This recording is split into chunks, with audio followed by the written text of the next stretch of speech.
Most people do not fail because they lack talent. They fail because they were never trained to obey themselves. That is the thing nobody wants to hear, because it removes every external excuse and places the weight of your outcomes directly on the quality of your internal governance. You cannot blame the economy for a life you refuse to structure. You cannot blame your upbringing for habits you chose to maintain past the age of accountability. You cannot blame timing when the real issue is that you have never learned to command your own system.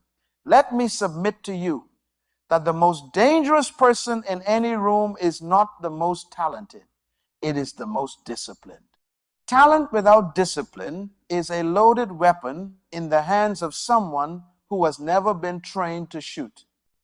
It goes off at the wrong time, in the wrong direction, and wounds the very person carrying it. Discipline is not a motivational concept.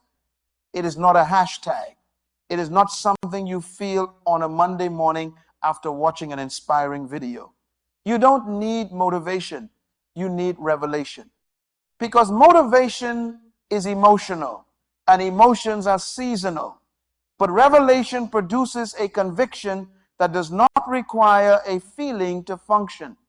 The moment you understand what discipline actually is, you stop waiting to feel ready and you start building the infrastructure of a life that produces results, regardless of how you feel on any given morning.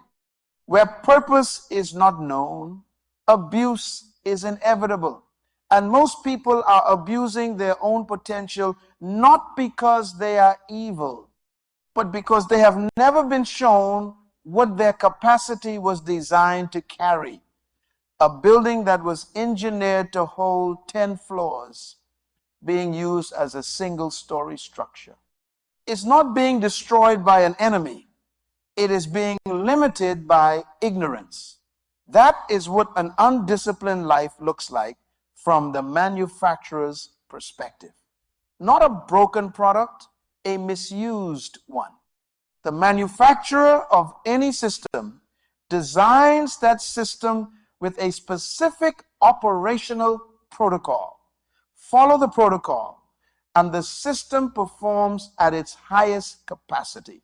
Ignore the protocol, and the system either underperforms or breaks down entirely. This is not a spiritual opinion. It is an engineering reality.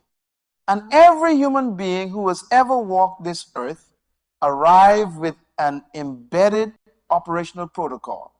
That protocol is called discipline. Not the popular version, the version that looks like punishment or restriction, but the original version, the one that means structured alignment with design. Discipline in its truest form is simply the daily decision to remain in alignment with what you were built to produce. Now, let me show you what is actually happening when you resist that alignment. The first principle you must understand is this: discipline is not the enemy of freedom. It is the architecture of it. Every person who has ever experienced genuine freedom in any area of their life, financial freedom, relational freedom, creative freedom, physical freedom, arrived at that freedom through a structured pathway of consistent choices that most people were unwilling to make. Freedom is not the absence of structure. Freedom is the reward of structure that was honored long enough to produce results. The person who says they want freedom but refuses discipline is like someone who wants to harvest but refuses to plant. They are not farming, they are fantasizing. And the field of fantasy produces nothing you can eat. Think about how an aircraft operates. An aircraft is one of the most sophisticated pieces of engineering that human intelligence has ever produced. It has weight, it has mass, It has gravitational opposition working against its every ascent, and yet it rises. Not because it ignores the laws of physics, but because it applies the correct principles with enough consistency and force to overcome resistance. The moment an aircraft deviates from its operational protocol, the moment the pilot ignores the instruments, ignores the altitude readings, ignores the established flight path, people die. Not because something external attacked the plane but because internal discipline was abandoned. Your life operates on the same principle. The laws governing your ascent are real. The resistance working against your elevation is real.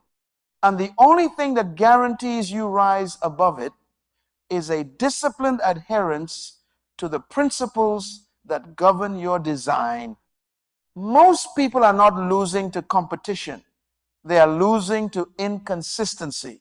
And inconsistency is simply undisciplined repetition, the habitual practice of starting and stopping, of committing and retreating, of building and abandoning.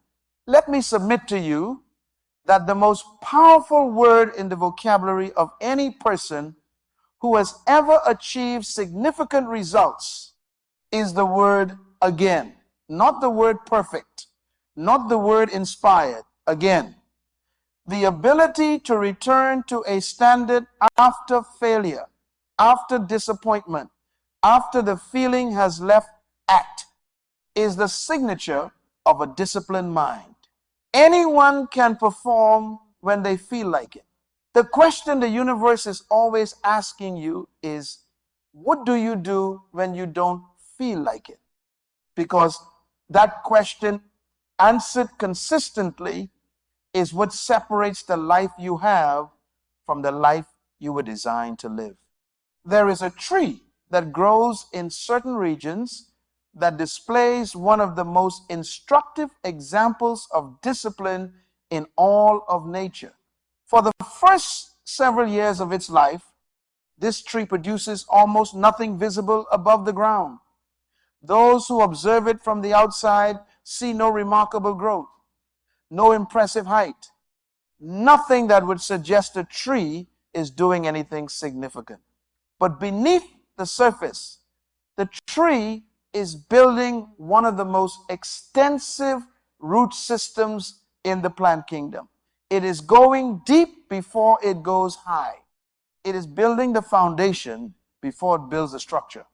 And when the season of growth finally comes, this tree shoots upward with a speed and force that seems impossible given its previous dormancy. It can grow several feet in a matter of weeks because it spent years building the underground infrastructure to support rapid visible growth. The people watching that tree from the outside call it an overnight success. The tree knows differently. The tree knows that everything visible was paid for by everything invisible. Your discipline is your root system. Every day you honor your standard when no one is watching. Every day you execute your protocol when there is no applause. You are building roots, and roots determine how high you are permitted to go without being destroyed by the wind of opposition when it comes. The second principle is this: discipline creates the conditions that talent alone cannot manufacture. Talent is a gift. Discipline is a decision. And decisions made repeatedly always outperform gifts that are inconsistently used. The manufacturing world understands this clearly.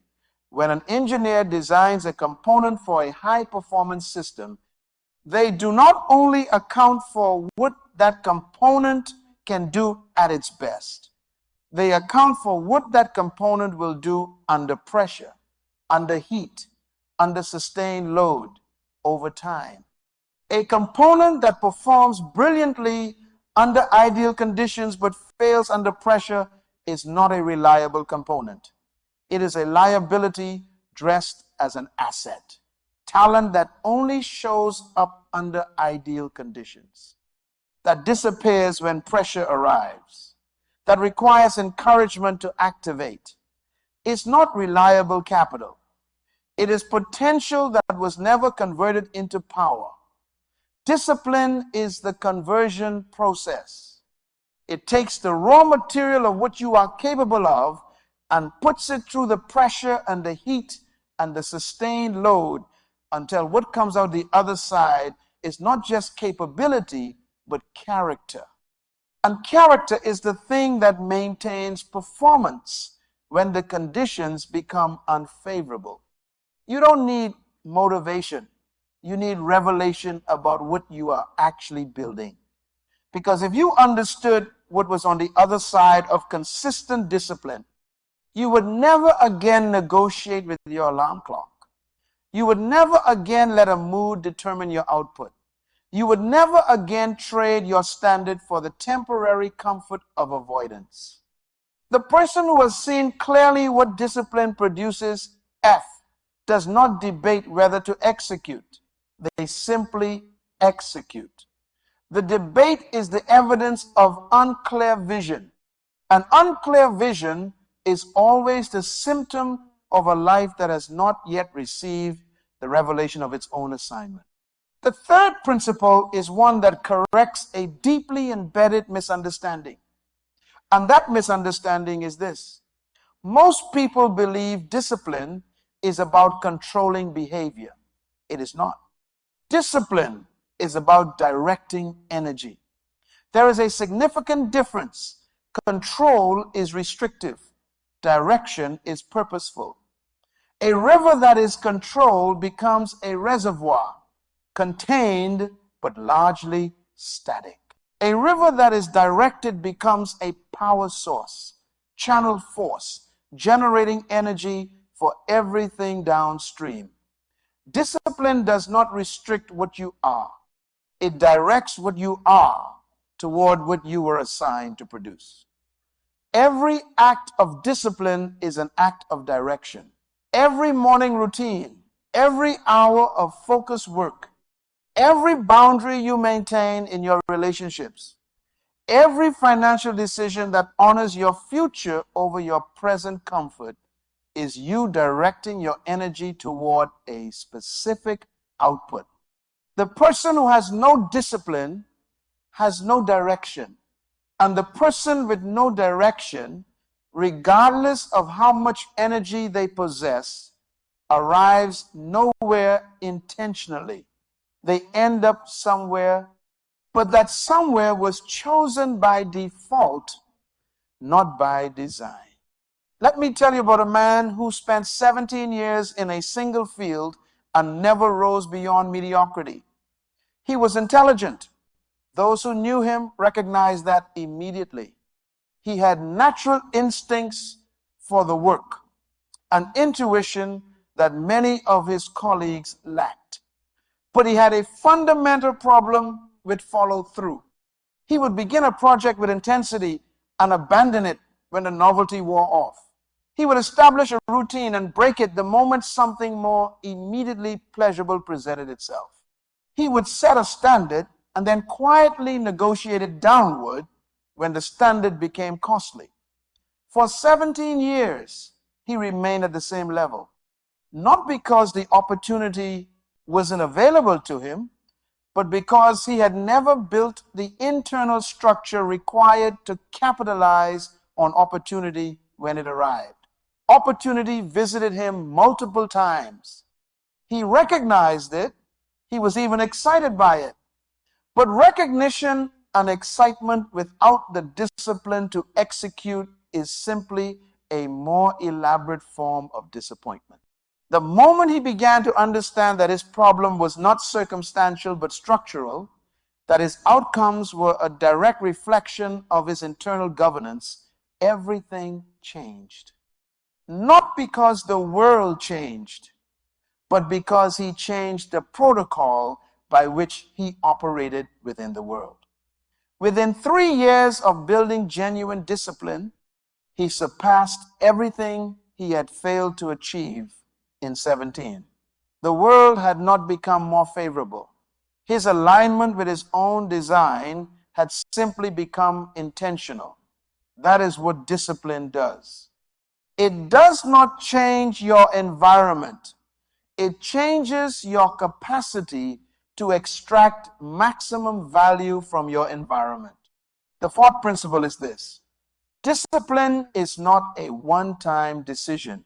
It is a daily recommitment. And this is where most people collapse. Not at the beginning, because beginnings carry natural energy. Not at the end, because endings are visible and the proximity of completion provides its own motivation. People collapse in the middle. The middle is the invisible territory. The middle is where the initial excitement has faded and the result is not yet visible. The middle is where the seed has been planted, but the harvest has not yet emerged. The middle is the most important place you will ever be, because the middle is where character is formed. What you do in the middle of the process, when there is no audience, when there is no immediate reward, when the work feels repetitive and the outcome feels distant, is the single greatest indicator of what you will ultimately produce with your life. Let me submit to you that most people's greatest failure is not that they never started. It is that they stopped in the middle and called it wisdom. They called it knowing when to quit. They called it discernment. But underneath those sophisticated labels was something simpler and less dignified: discomfort they were unwilling to endure. Discomfort is not a signal to stop. Discomfort is a signal that you are in the exact place where growth occurs. The body of an athlete understands this. When muscle is placed under resistance, it breaks down. And the breaking down is not the destruction of the muscle. It is the beginning of its reconstruction at a higher level of capacity. Remove the resistance and the reconstruction does not occur. The pain of discipline, the discomfort of maintaining your standard when everything in you wants to negotiate, is the resistance that produces the reconstruction. You are being rebuilt at a higher capacity every time you choose the disciplined path in the presence of temptation. But if you remove yourself from resistance every time discomfort arrives, you never rebuild. You stay at the same level of capacity, wondering why nothing in your life seems to expand. The fifth principle corrects another dangerous assumption, and the assumption is that discipline is primarily about time management. It is not. Discipline is about identity management. What you do every day is not primarily a function of your schedule. It is a function of who you believe yourself to be. A person who genuinely believes they are a builder builds, not because they scheduled it, but because building is consistent with their identity. A person who genuinely believes they are a disciplined individual makes disciplined decisions not as an effort, but as an expression. The effort comes when your actions are inconsistent with your identity. That is why discipline that is built on external accountability alone always collapses the moment the external accountability is removed. You cannot import a standard from the outside and expect it to sustain itself. Standards must be internalized. They must become identity. An identity is built through repetition. Every time you act in alignment with the person you have decided to become, you cast a vote for that identity. And when enough votes are cast, the identity is established. From that point forward, discipline is no longer a daily battle. It is a daily expression. But you have to vote consistently enough and long enough for the identity to solidify. Most people stop voting before the election is won. There is an instruction embedded in how government systems operate that is highly instructive here. A government that wishes to govern effectively does not simply announce its laws and then hope that citizens comply. It builds systems, institutions, structures, protocols, enforcement mechanisms that make consistent operation the path of least resistance. The most stable governments are not the ones with the most passionate leaders. They are the ones with the strongest institutional frameworks. Your life requires the same approach. Passion without structure is performance. It creates temporary impressions, but no lasting infrastructure. You need to build the institutional framework of your personal governance. That means establishing non-negotiable standards, systems that operate regardless of your emotional state. Protocols that do not require daily redecision. The person who has to decide every morning whether they will exercise X's has not yet built the institutional framework of physical discipline. The person who has built that framework does not decide in the morning one, they execute.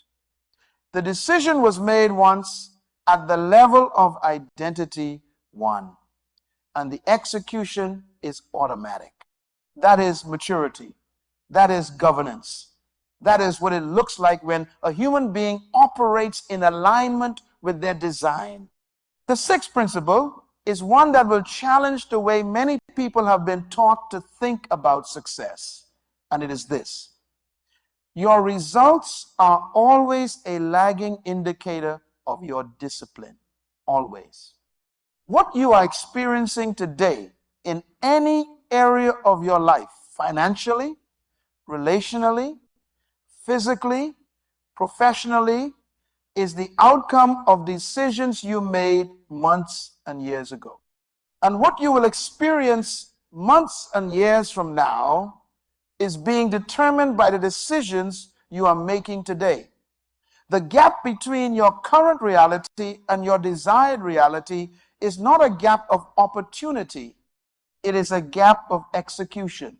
The question is never whether the path exists. The path always exists.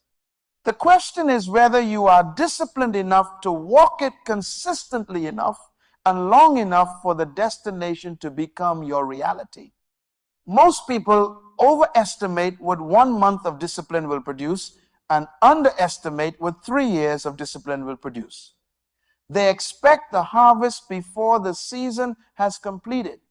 And when the harvest does not appear on their timeline, they conclude that the planting was wrong. But the planting was never wrong. The timeline was wrong. Discipline requires you to submit your timeline to the process C, not the process to your timeline. Now, let me address something that is operating quietly in the background of every person who has struggled to build discipline. And that is the question of pain. Because discipline is inseparable from a certain quality of discomfort that most modern environments are designed to eliminate. We live in systems that are architecturally opposed to the development of discipline. Immediate delivery, instant entertainment, rapid validation, accelerated gratification. Every mechanism of contemporary life is designed to reduce the space between desire and fulfillment. And while that is not entirely without value, it has produced a generation of people who have lost the capacity to tolerate delay. And delay is the primary environment in which discipline is developed. You cannot build discipline in an environment of instant gratification. You build discipline in the gap, in the space between wanting and having, in the territory of not yet. And the person who cannot function in the territory of not yet cannot build anything that lasts, because everything that lasts was built in the territory of not yet. Consider how the most enduring structures in human history were built. The great architectural achievements that have survived centuries, none of them were rushed. None of them were built in a season of urgency. They were built according to a blueprint with materials that were prepared over time by craftsmen who understood that the integrity of the finished structure was directly dependent on the quality of attention given to every individual component in the process. The cornerstone was not laid until the foundation was prepared. The walls were not raised until the cornerstone was set. The roof was not placed until the walls could bear its weight. Every stage was honored. Every sequence was respected. Every component was given the attention it required. That is not slow work. That is precise work. And precise work produces structures that outlast the builders. Your life built with that quality of disciplined attention will produce outcomes that outlast your immediate experience and create a standard that affects generations beyond you. Let me tell you about a young man who entered a discipline, the discipline of learning to master a particular skill, and for the first 2 years experienced almost no visible progress. Those around him progressed faster, achieved recognition sooner, and began to question whether he was suited for the work at all. But he had received a piece of instruction early in his development that most of his peers had dismissed as overly theoretical. His instructor had told him, focus on the process, not the position. Focus on getting better, not on being recognized.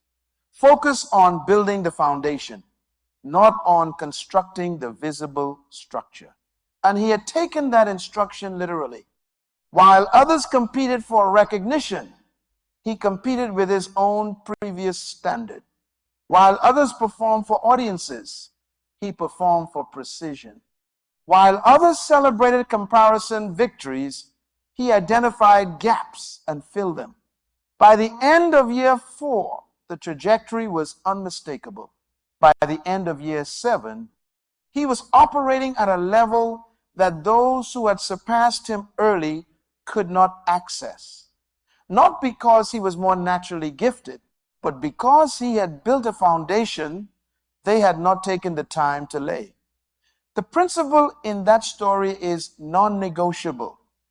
The quality of your foundation determines the maximum height of your structure. And foundation is always built in obscurity, always built through discipline, always built in the territory where no one is watching and nothing is applauding. Now let me show you how to build discipline. The first action is immediate and non-negotiable. You identify one area of your life where your current behavior is inconsistent with your stated value. Not 5 areas, 1. Because the person who tries to overhaul everything simultaneously overhauls nothing. Discipline is built incrementally, not comprehensively.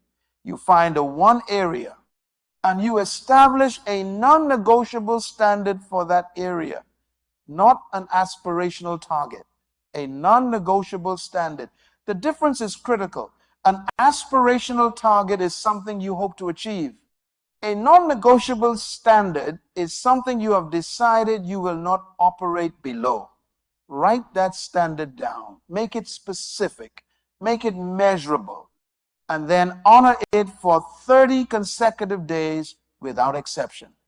Not because 30 days will complete the transformation, but because 30 days of unbroken execution begins to convert behavior into identity. And identity, as we have established, is the foundation of sustained discipline. The second action is the construction of what a serious practitioner would call an accountability architecture. Not accountability to another person, though that has its place. Accountability to a system. A system that tracks your execution, that makes visible the pattern of your choices, that does not allow you to quietly negotiate your standard downward without consequence. A daily record of execution, not a journal of feelings and reflections, a record of whether you executed your protocol today, yes or no. Over time, that record becomes a mirror. And a person who is willing to look honestly into that mirror is a person who can course correct before the deviation becomes a destination. The third action addresses the environment. How? Because discipline does not exist in isolation from the conditions in which it is being built. Every architect understands that the environment must be designed to support the structure you intend to build. You cannot build a structure that requires dry conditions in an environment of perpetual moisture. The environment will defeat the structure. In the same way, you cannot build a life of discipline in an environment that is architecturally opposed to disciplined living. This means examining your physical space, your social associations, your media consumption, your default patterns of how time is spent, and asking the question, does this environment support or undermine the standard I have committed to? Whatever undermines the standard must be restructured. This is not punishment, this is stewardship. A builder does not apologize for choosing the right materials. They simply choose them because the outcome requires it. The fourth action is what could be described as the protocol of predecision. You decide in advance what you will do in the moments of highest temptation. Because temptation, when it arrives, is not the moment to begin thinking about what you should do. By the time temptation arrives, your thinking should already be done. Your decision should already be made. The athlete who has pre-decided that they will train regardless of how they feel does not have a conversation with their feelings on the training morning.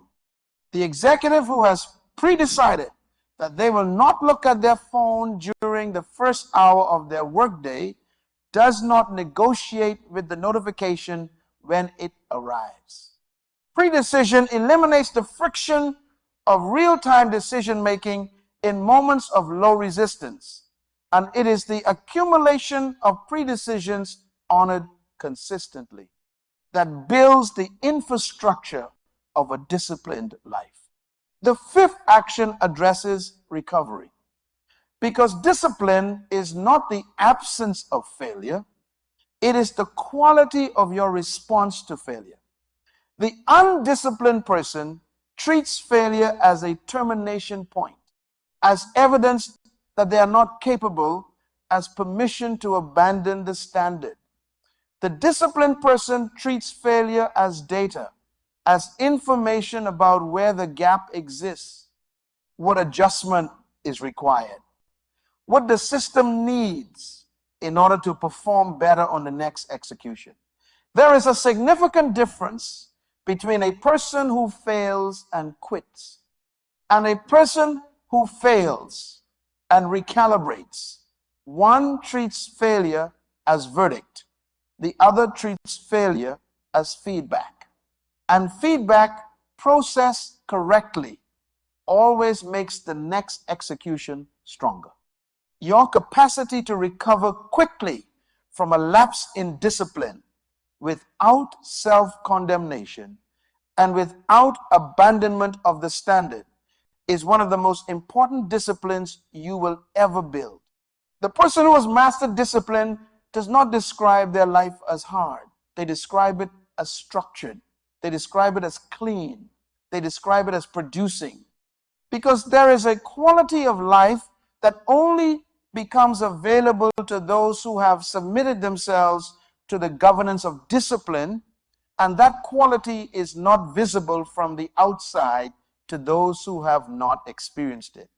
From the outside, a disciplined life can look restrictive, can look joyless, can look like an overemphasis on seriousness at the expense of spontaneity.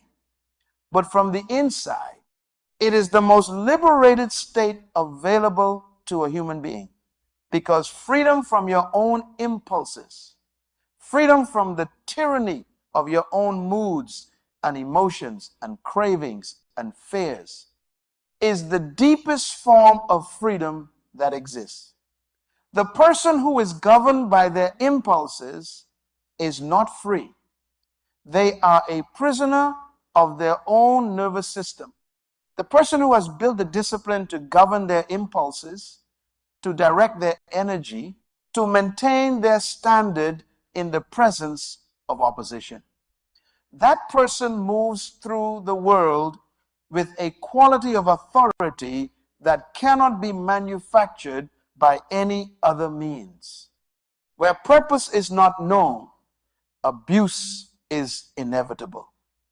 And the most tragic form of self-abuse is the daily negotiation of your own standard.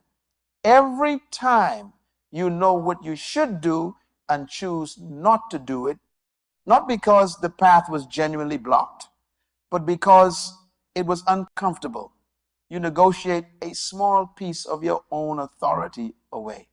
And authority, once negotiated, takes significant rebuilding to recover. But it can be recovered. The design never changes. The assignment never expires. The blueprint was written before you arrived, and it remains active regardless of how many seasons you have spent operating below it. The question is not whether your assignment is still available to you.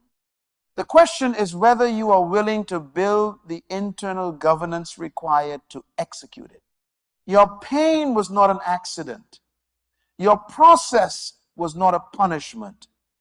Every difficulty you have navigated, every failure you have absorbed and recovered from, every season of discipline that felt thankless and invisible was building something in you that cannot be built any other way. Character is not downloaded.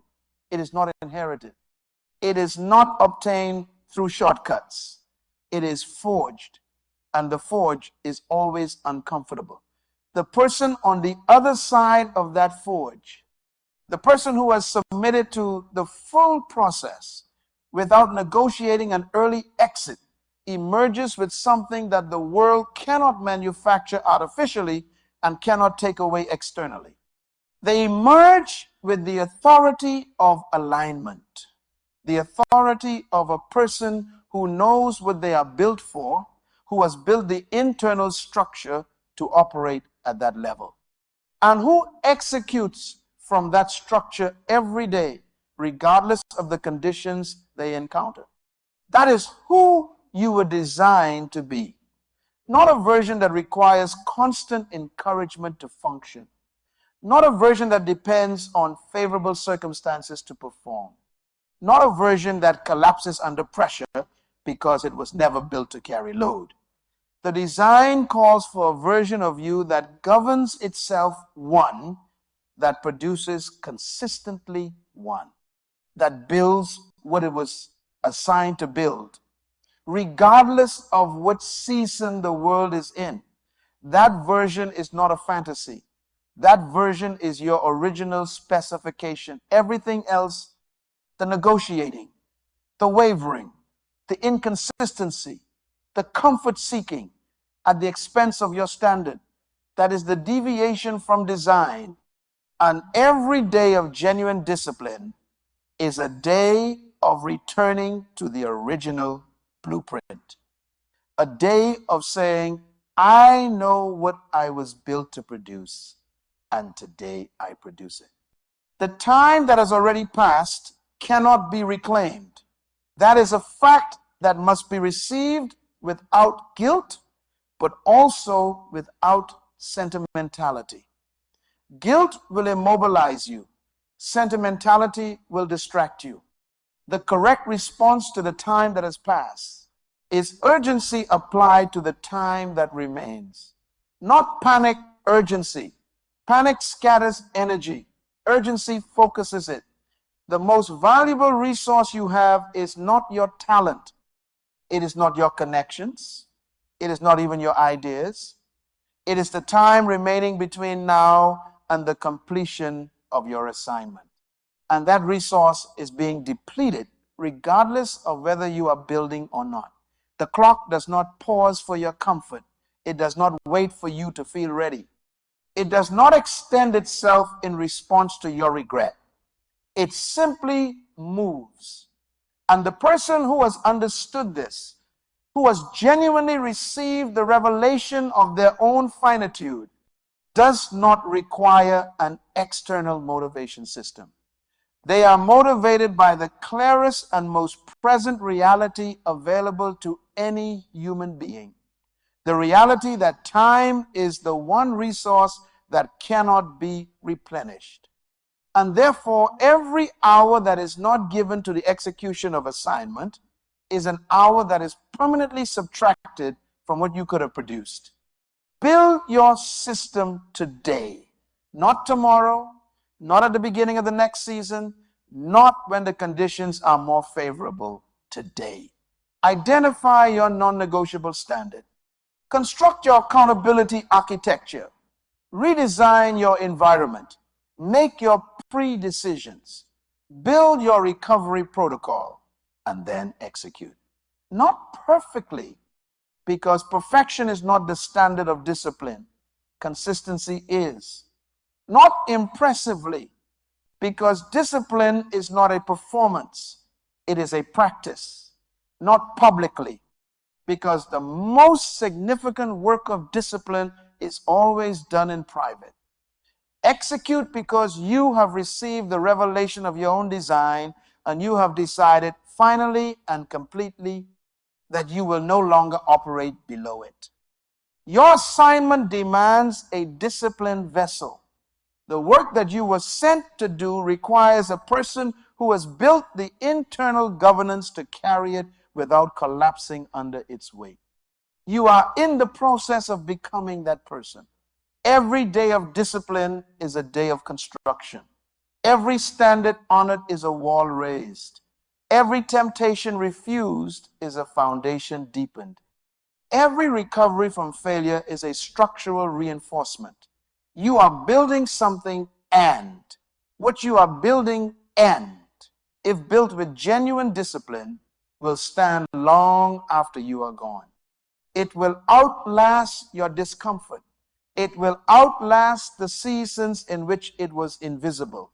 It will outlast every voice that questioned whether you were suited for the work, because it was built on the right foundation, the foundation of a person who understood their design, honored their assignment, and refused day after day to operate below the standard of what they were made to be. Be original, not a copy.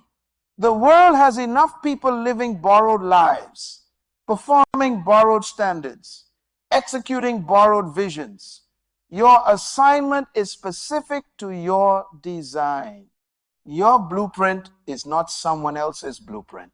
And your discipline must be built around the specific demands of your specific assignment, not around what is popular, not around what is admired from a distance, but around what your design actually requires in order to produce what it was sent to produce.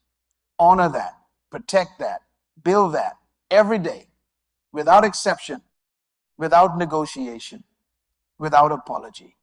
Die empty. The only acceptable outcome is a life fully expended in the direction of its assignment, not a life preserved at the cost of its purpose. Not a life that arrives at its conclusion with its greatest work still inside it, still waiting for the conditions to become favorable, still waiting for the fear to subside, still waiting for someone to give permission. The time is now. The design is complete. The assignment is active. The only thing remaining is the decision to govern yourself with the discipline that your life was always designed to require